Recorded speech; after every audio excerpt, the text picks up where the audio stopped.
Good afternoon. My name is Maggie Chen. I'm a faculty here at the George Washington University and the Institute for International Economic Policy. So a few minutes ago, my colleague Mike Moore just reminded me that I'm actually the only female on the panel.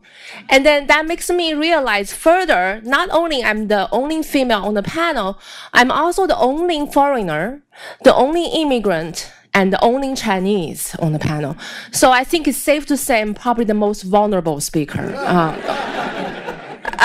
So coming back to my my task, so I'm tasked with the topic about talking about how the trade and FDI policy would likely affect foreign investments. So I will do a lot of speculations in the next few minutes. So before I do that, though, I try to come up with a chart that kind of summarizes what is currently on the table. So I have to admit, this chart is definitely not complete because we are getting surprises every day, but I'm trying to be inclusive. So the first element, the first feature of what we have seen so far, I think is something called import substitution plus. Okay, so I think many of us are very familiar with the concept of import substitution because we have seen that in many emerging countries like Brazil and Argentina. But now what we're seeing in the US is sort of like import substitution, except there is another additional element, and that is the effort to reshore our production from overseas back to the United States. So I would call that import substitution plus reshoring. But then another unique feature of what we have seen so far is this really interesting combination of macro policy and micromanagement, which I think is kind of different from what we have seen before. And then when you look at under the macro umbrella, right, we have heard of the reversal of regional trade agreements, and we've seen exiting from TPP, and then now the the renegotiation of NAFTA. And then we have heard of border adjustment tax, which many of you are already very familiar with, what this is all about. But the basic idea is we're going to exempt exports, right, in the tax base, but we're going to, include import expenditure. So basically it's export promotion plus import substitution. And then there is the border tax, right, 35%, 45%, depending on where you're coming from. So you're seeing this a range of policies that are trying to do import substitution plus reshoring. And then on the micro side, I would call that a carrot plus stick approach, okay? So there's a carrot here, right? The carrot is, I'm going to make individual deals with you, so you're going to stay in America. But then there's also a stick, and that is I'm going to stretch you and I'm going to shame you, right? If you really are going to abandon the American workers and go to, countries like China. So I think all of these are very unique, but, definitely have, in my view, potentially very big consequences on multinational firms and foreign direct investment. So what should we expect? Well, again, this is speculation, but I think the first thing that I think is not going to be very controversial, that's multinationals will be affected by both the export promotion side of the policy and the import substitution side of the policy. So if you look at this chart, this is just showing you the share of multinational corporations in the US exports and in US imports. Okay, the blue area represents US multinational firms' share in US international trade. The orange area represents foreign multinational share, and the gray area represents, domestic firms, non-multinational US firms. And as you can see, multinational firms together account for about 75% of US exports, so they will perhaps benefit from exempting exports from the tax base. But then they also account for close to 75% of US imports, so they will be affected perhaps negatively by the import restrictions. So I think it's safe to conclude that multinational firms, US or foreign, will be subject to the biggest impact. But then, of course, that impact is not going to be homogeneous. You're going to see skilling capital-intensive industries or high-tech industries being affected even more, especially on the import side. So this chart shows you the share on the vertical axis, and that is the share of related party trade by multinational firms. So this is intra-firm trade, Walmart or GM trading within the firm across countries. In the US imports, And horizontal axis is the capital intensity or the R&D intensity of that industry. And you can see clearly industries with a higher capital intensity and higher R&D intensity tend to do more inter-firm trade, and that share is actually greater in the US imports.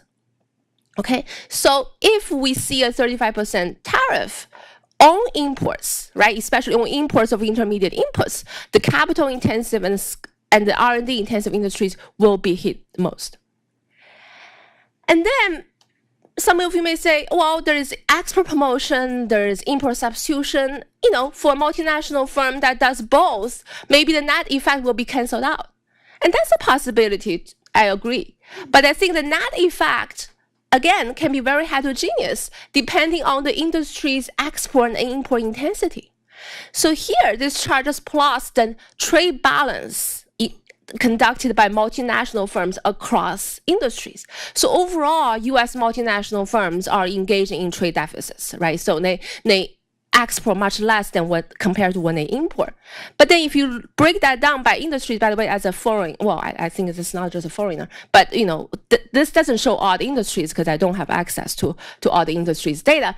But for the industries I have data for, you can see, you know, some industries like retail and wholesale, you know, run huge trade deficits. So that means they are relying on imports much more than exports. But for some industries like food and even transportation equipment, they actually export more than when they import. So the effect of, you know, something like board adjustment tax can be very heterogeneous across industries. I would imagine the retail and the wholesale industries would not be so enthusiastic with the BAT, the board adjustment tax. And then another way to look at it is within manufacturing industries, right? Let's take a look at what our multinational firms do abroad, right? So the whole concern is, well, they are investing and producing abroad, right? Instead of producing at home, right? And so we're going to, you know, if we penalize them by imposing a tariff on them, so they cannot bring their products back to the US, you know, that easily, let's see how big that impact will be. So if you look at the US multinationals' affiliate sales abroad, right, across manufacturing industries, you see more than half, or I will say half, about half of their sales are in the host country. Okay, and then another 30-something% are sold to a third country. So this is the export platform FDI. And then about, you know, 10, 15, 20% would come back to the US. So that's the group that will be, you know, facing the 35% tariff. Okay, so it's not a huge component in the foreign affiliate sales for the manufacturing industries. And then, okay, so since we are thinking about export promotion by exempting exports from the tax base, should we just say exports will unambiguously go up? Well, I think here we have to actually be a little bit more careful because I think the policies we see can actually backfire some of the exports.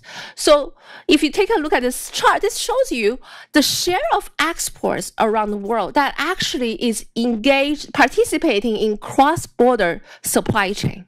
Okay, so what does that mean? A lot of these exports are closely related in a complementary way to the imports, okay? So if we are reducing imports, we in many ways are gonna hurt our exports as well. The next chart will give you a better picture. So this shows you, okay, across destination countries, investment countries, okay, what's the ratio of multinational, US multinationals exports from the US relative to the local value added they generate in the host country. So this tells us for countries like Mexico, number one, okay, that means for every single dollar added in Mexico, okay, value added in Mexico, the US multinational firms would import $0.8 from the United States. So if we no longer offshore to Mexico, right, that means our exports, we don't have really good incentive to export to Mexico either. So some of our exports will be similarly affected because exports and imports are closely dependent with each other. All right, so what about, so that was about outward FDI, right? What's going to happen to US multinational firms?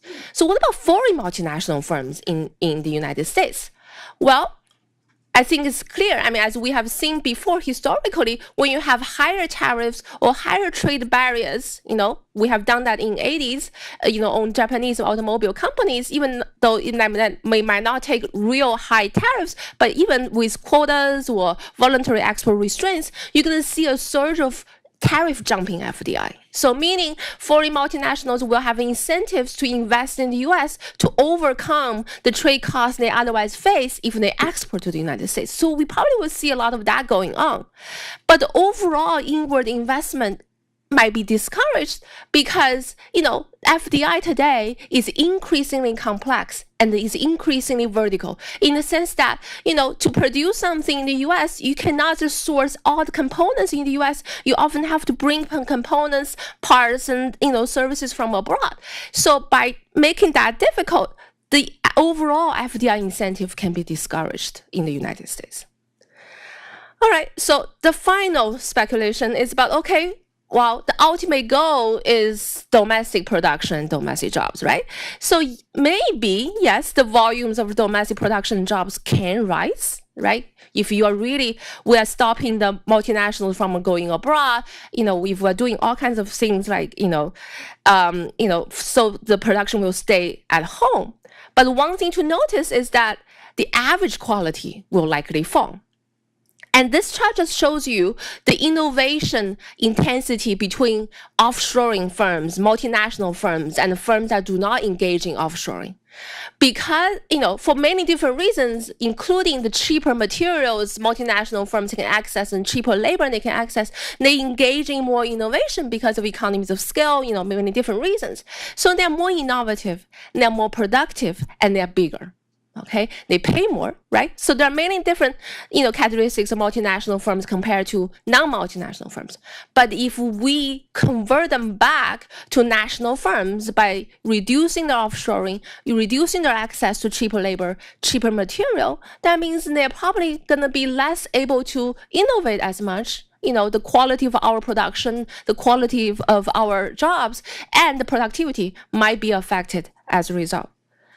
So, how are multinational firms in trouble? That was the title.